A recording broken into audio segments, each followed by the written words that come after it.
¿Qué tal, amigos?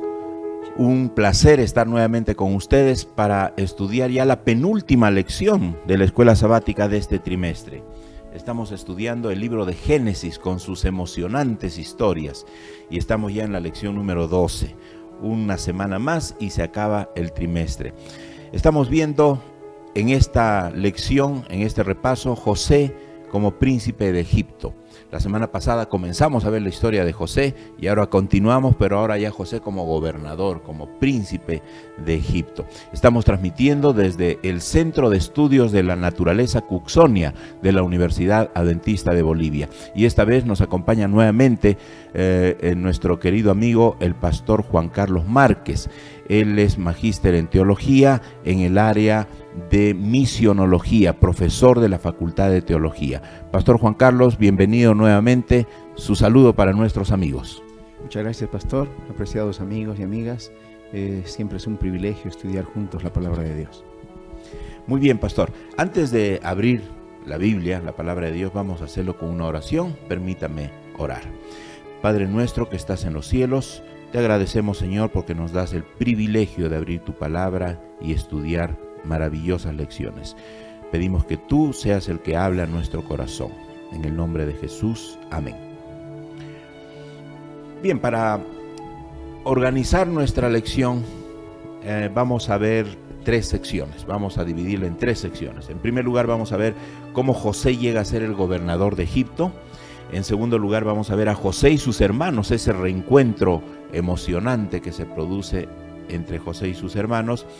Y luego cómo José se da a conocer a sus hermanos, ¿no? Se presenta quién es porque no lo habían reconocido inicialmente. Así que vamos con la primera parte y quizás, pastor, podemos leer el versículo de memoria que se encuentra en Génesis 41, donde encontramos que el perdón de Dios es mucho más grande que los actos injustificables de maldad que cometemos los seres humanos. ¿Qué dice Génesis 41, pastor? La palabra de Dios dice: dijo además Faraón a José: he aquí yo te he puesto sobre toda la tierra de Egipto. Ahí está José engrandecido por el faraón, pero detrás del faraón está el engrandecimiento de la voluntad de Dios para su hijo José.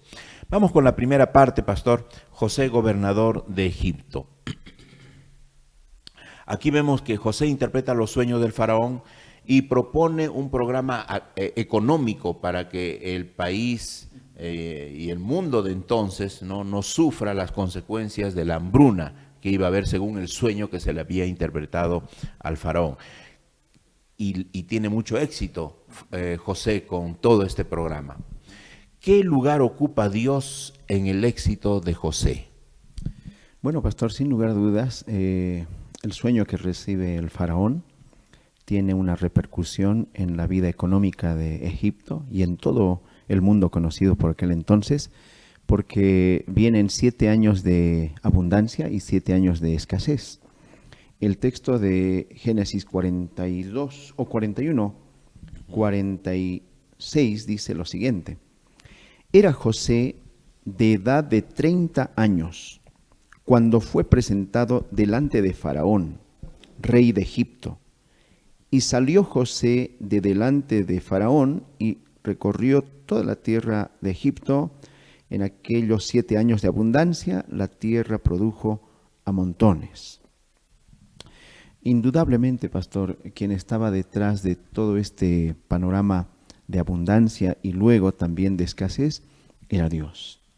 Dios, en su infinita misericordia y conocimiento y soberanía, tenía este plan diseñado para el éxito de José, su hijo fiel en Egipto. Así que aquí hay un trasfondo muy importante en el término de que Dios es soberano y está por sobre todos los reyes o faraones, y sobre toda la trama humana se encuentra pues por detrás Dios, pastor. Dios está al control, ¿no es cierto? Dios está al control. Ahora, hemos visto que José pues tuvo una vida de sufrimientos la semana pasada y sin embargo Dios bendice a José. Las promesas de Dios se cumplen en la vida de José. Y tal vez esto lo podemos ver ejemplificado en sus hijos, en los nombres que les pone a sus hijos, Manasés y Efraín.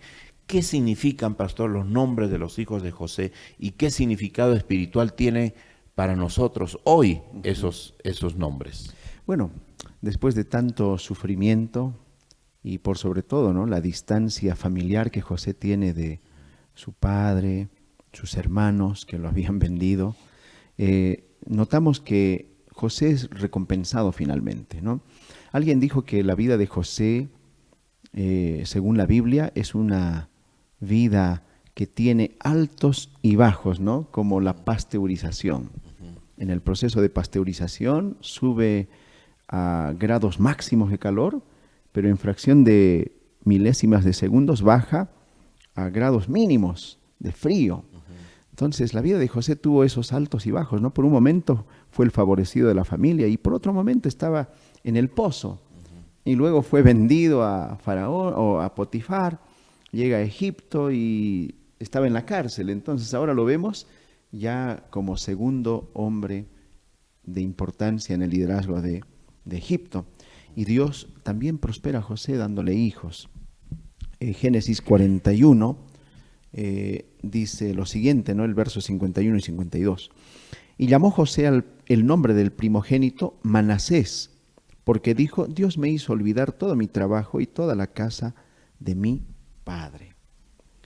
Y llamó el nombre del segundo Efraín, porque dijo, Dios me hizo fructificar en la tierra de mi aflicción. Alguien dijo, pastor, no hay mal que dure 100 años ni cuerpo que lo resista. Efectivamente. No siempre vamos a tener noches oscuras. Debemos de pensar siempre que viene un amanecer, el sol vuelve a salir. Y a pesar de que hayan situaciones difíciles en tu vida, querido amigo, Dios tiene el control. Yo no sé si alguien está pasando un momento muy duro, muy difícil. Dios está al control. El sol va a salir pronto, los problemas se acabarán. Y eso sucedió en la vida de José, pastor, ¿no? Vemos que finalmente José estaba en la abundancia, era el segundo hombre en el liderazgo de Egipto, pero también había un vacío en su corazón porque él estaba solo, alejado de su familia. Así es. Bueno, y estas bendiciones que José recibe de parte de Dios a través de sus hijos muestran que Dios siempre estuvo al control de la vida de José. Por más que hubo que enfrentar circunstancias muy difíciles y complicadas, Dios siempre estaba con José. Y José se mantuvo íntegro y su buen testimonio también contribuyó en el éxito de José. Y eso es lo que Dios quiere con cada uno de sus hijos.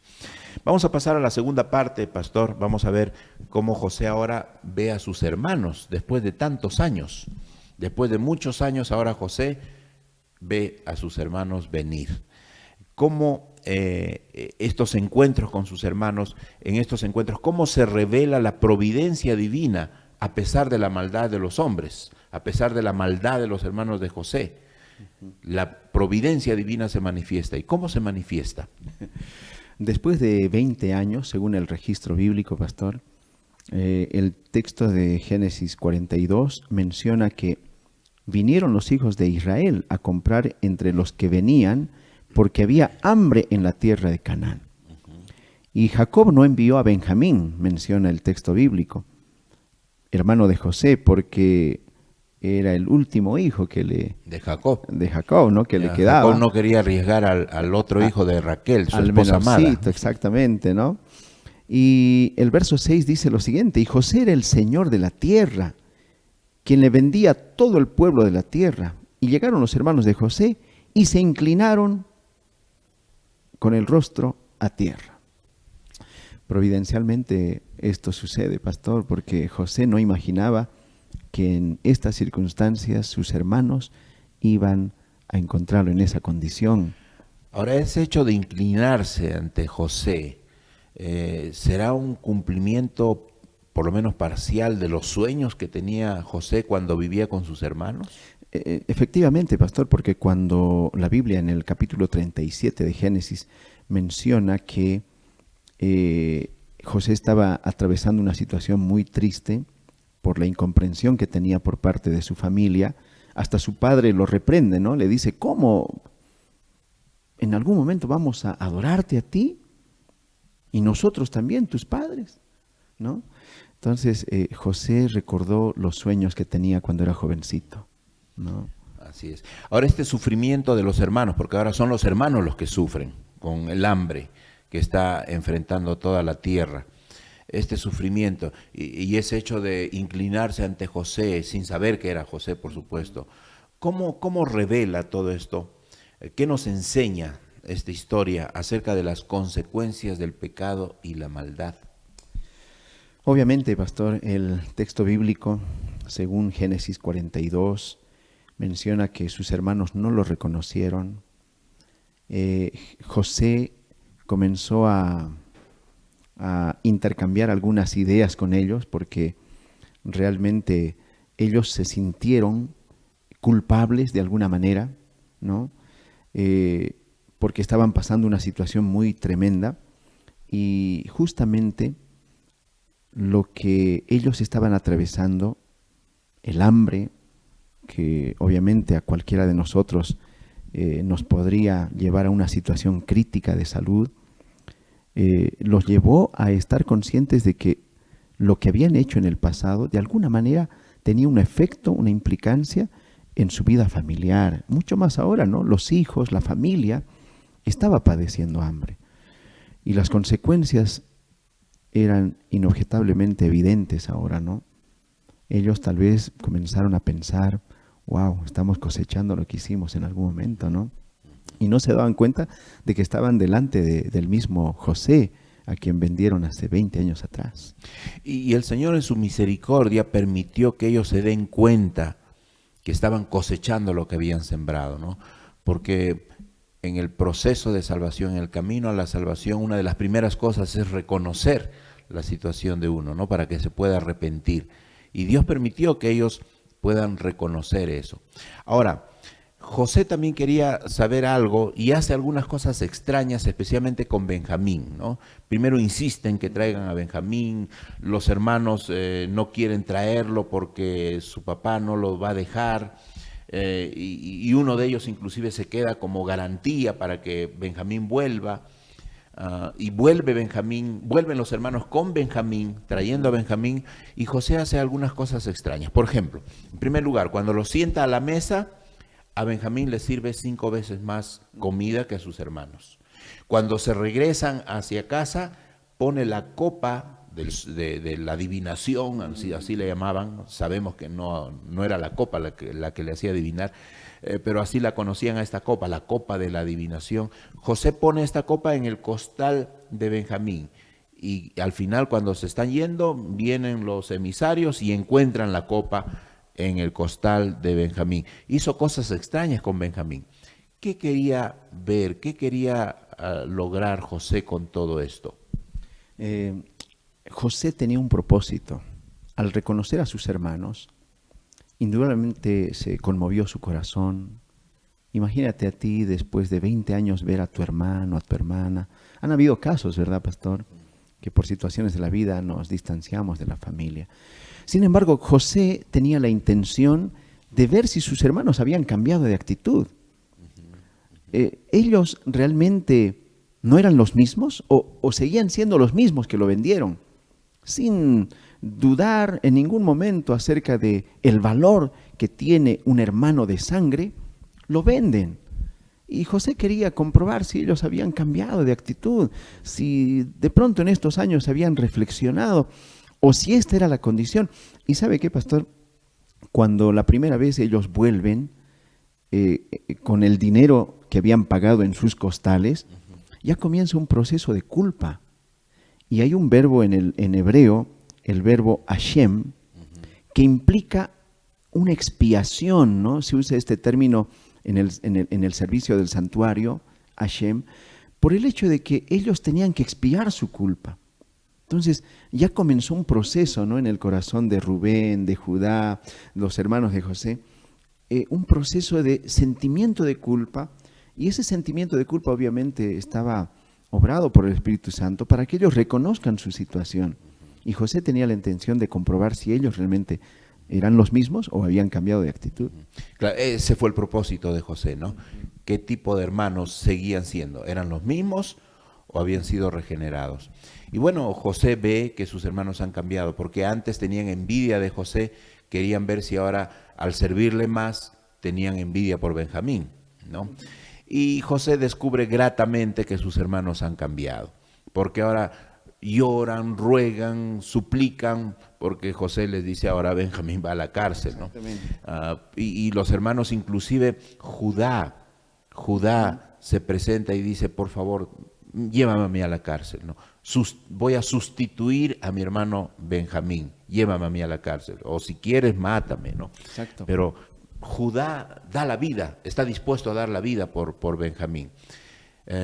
Este acto de amor de Judá hacia su hermano, ¿qué nos enseña acerca de una verdad teológica muy profunda? ¿Qué nos enseña acerca de la sustitución y el plan de salvación? La actitud que observa José en su hermano mayor Judá expresa, pastor, prácticamente la sustitución que Cristo ofrece por el pecador. El verbo en hebreo tahat es un verbo que se usa también en los ritos ceremoniales del pueblo judío para enfatizar el hecho de la sustitución. Se aplica a aquel corderito que moría en lugar del pecador. Entonces, cuando Judá le dice, José, está bien, Benjamín es el culpable, aparentemente no tenemos la evidencia nosotros, pero bueno, ahí está la copa de plata tuya y él debe ir a la cárcel. Pero por favor, yo quiero hacer un cambio. Yo voy a la cárcel por Benjamín y deja que Benjamín vuelva a la casa de mi padre. Eso conmovió, pastor. El relato bíblico dice que José lloró en 7 oportunidades, de manera escondida, y la última lloró ya de forma pública delante de sus hermanos. Es decir, quedó conmovido.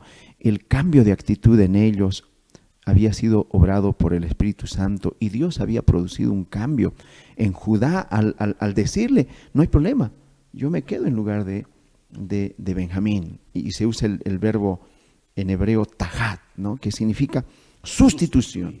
Y ahí vemos cómo la obra de Cristo al sustituirse por nosotros en nuestra salvación, pastor. Así es. Y de manera interesante, es de Judá quien viene la simiente, que es el Señor Jesús, ¿no? Nuestro gran sustituto. Amén. Y Salvador. El plan de salvación solo se da por la sustitución del Señor Jesús, no por las obras de los seres humanos. Pasamos a la tercera parte, pastor, y vemos aquí ya que José, como usted dice, no resiste más, no resiste más. Él comprueba y queda convencido de que sus hermanos han sido transformados, han cambiado, y ahora se da a conocer. José se revela ante sus hermanos. ¿Qué significa la expresión se dio a conocer? ¿Y qué alcances teológicos tiene, ¿no? esa expresión, se dio a conocer? Es interesante, pastor, cómo José llega a esta circunstancia cuando se da a conocer, ¿no? Se revela prácticamente quién es. En ese momento, según el texto bíblico de Génesis 44, por ejemplo, leamos un texto del capítulo 44, el versículo 14. Vino Judá con sus hermanos a casa de José. Ellos estaban muy afligidos, ¿no? Y aún estaba allí. Y se postraron de él en tierra, una vez más. Fueron varias las oportunidades en las que los hermanos de José se postraron, y repetidamente José recordaba, wow, el sueño se está cumpliendo evidentemente. Y finalmente hasta el padre se postró delante de José, ¿no? Finalmente, Jacob. Ahora vemos en el capítulo 45 que dice lo siguiente: no podía ya José contenerse delante de todos los que estaban al lado suyo, y clamó, haced salir de mi presencia a todos. Y no quedó nadie con él, al darse a conocer a José a sus hermanos. No solamente se quitó de pronto los atuendos egipcios que él tenía, porque había mucha diferencia. Los egipcios se vestían con ropas hechas de algodón, en cambio los hebreos, los judíos, los hermanos de José, se vestían con ropas hechas de lana de oveja, ¿no? Tejida, de colores, así como la túnica de José. Y ahí no solamente se quitó la ropa que ocultaba la verdadera personalidad o la verdadera persona de José, sino también abrió su corazón. José lloró amargamente, se dio a conocer y reveló el plan que Dios tenía. Así es. Y justamente hablando del plan que Dios tenía, sus hermanos pues se asustan al ver a su hermano José, a quien ellos querían hacerlo desaparecer, y se asustan. Ahora estamos en manos de José, el hombre más poderoso o uno de los hombres más poderosos del reino de Egipto, y piden misericordia y piden perdón, no se sienten mal, y José les dice: Dios me envió aquí. ¿Qué quiso decir José con eso? Exactamente, pastor, en el versículo 5 del capítulo 45, la Biblia dice: ahora, pues, no os entristezcáis, ni os pese de haberme vendido acá, porque para preservación de vida me envió Dios delante de vosotros. Este verbo en el idioma hebreo es shalach. Y shalach es un verbo que se aplica a la acción divina solamente, no es humana. O sea, que Dios finalmente estaba detrás de todo y sobre todo como soberano en la historia de José, pastor. Dios siempre estuvo al control. Dios siempre estuvo al control, y este verbo shalach, que es enviar, solamente una prerrogativa divina, expresa esa voluntad que finalmente Dios cumple en la vida de José cuando él se encuentra con sus hermanos y luego posteriormente con su padre. Habrán sido encuentros emocionantes que llegan al corazón, y si hay alguien aquí que está observando y tal vez ha habido una ruptura en la familia, es momento de un reencuentro personal. Dios puede cubrir la multitud de errores que se hayan cometido, y Dios es grande, queridos amigos. Por lo tanto, la experiencia de José, pastores, muestra simplemente que Dios está en el control de nuestras vidas, pastor. Así es. Y justamente hablando de esa reconciliación que usted sugiere, ¿cómo podemos nosotros aprender, aplicando ya para nuestra vida, ¿no? ¿Cómo nosotros podemos aprender a tener misericordia por aquellos que alguna vez nos hacen daño, que nos hacen mal? Pastor, si hay algo que nosotros como seres humanos a veces nos cuesta ejercer, es justamente el perdón. Alguien dijo, ¿no? Errar es humano y perdonar es divino. Efectivamente, el perdón es un atributo divino que se trasluce en la experiencia del ser humano, especialmente en esto de las relaciones familiares, en las relaciones entre hermanos, entre padres, entre hijos. Decirle perdón o perdóname, ¿no? Sinceramente, crea una terapia muy especial en las relaciones humanas, pastor. Y también otorgar perdón, ¿no? No se trata de, bueno, te perdono, pero no olvido, ¿no?, lo que me has hecho, sino perdonar de corazón. Y ese perdón trajo sanidad a la familia de José, pastor, y puede traer sanidad también a nuestras vidas. Esa es la terapia del perdón. Exactamente, ¿verdad? pastor. Y cuán importante es eso, porque quien queda curado es justamente la persona que a veces está teniendo cierto rencor, está teniendo cierta cólera por algo por algún daño que le han hecho. Quien más se perjudica es la persona que tiene ese sentimiento. Uno queda liberado de eso, que causa daños en el organismo incluso, cuando perdona, ¿no? Cuán importante es recibir el perdón de Dios y perdonar también a las otras personas, ¿no?, con quienes nosotros nos relacionamos. Pastor, estamos llegando al final de nuestro repaso.